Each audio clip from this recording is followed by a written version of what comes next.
Hi everyone, मैं हूं आंचल पाठक और आपका 5 पैसा की आईपीओ सीरीज में स्वागत है। इस वीडियो में हम बात करेंगे सिग्नेचर ग्लोबल इंडिया लिमिटेड के आईपीओ के बारे में।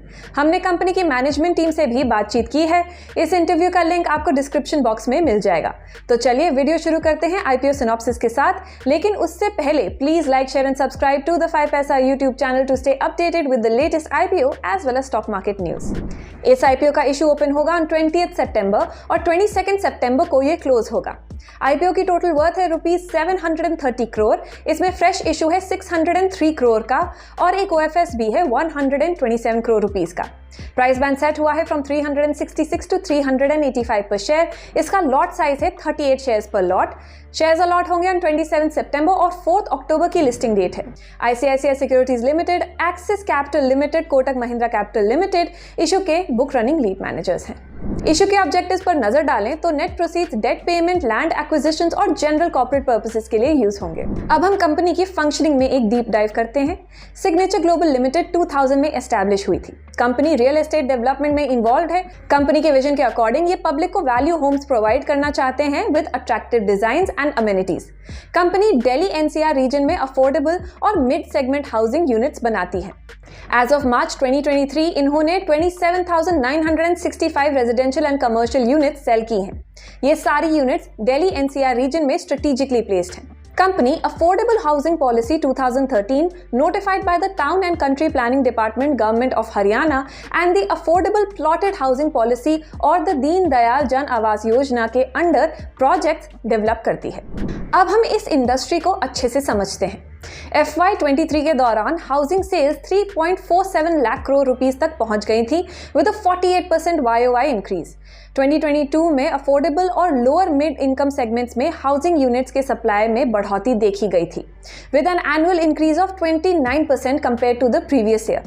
अफोर्डेबल और lower mid income segment units इस सप्लाई लैंडस्केप को डोमिनेट करते हैं, accounting for 54% of the total supply as of Q1 2023।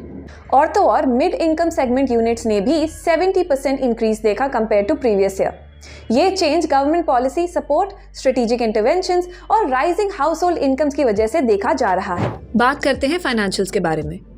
Revenue from operations was reported at 1,553.57 crore rupees in FY23 against 901.29 crore rupees in FY22 and 82.05 crore rupees in FY21, up by 72.37% in 1 year and 1,793.44% in 2 years.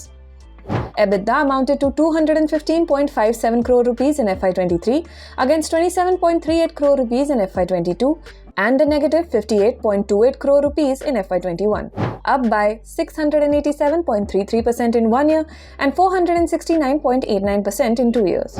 PAT was marked at a negative 63.71 crore rupees in FY23 against a negative 115.50 crore rupees in FY22 and a negative 86.28 crore rupees in FY21, improved by 44.84% in 1 year and 26.16% in 2 years. Total assets for FY23 were reported at 5,999.12 crore rupees against 4,430.85 crore rupees in FY22 and 3,762.37 crore rupees in FY21, up by 35.39% in 1 year and 59.45% in 2 years. Share capital for FY23 was reported at 12.485 crore rupees against 11.376 crore rupees in FY22 and 5.688 crore rupees in FY21, up by 9.75% in 1 year and 119.50% in 2 years. Total liabilities for FY23 were reported at 5,948.95 crore rupees against 4,777.20 crore rupees in FY22 and 3,958.18 crore rupees in FY21, up by 24.53% in 1 year and 50.30% in 2 years.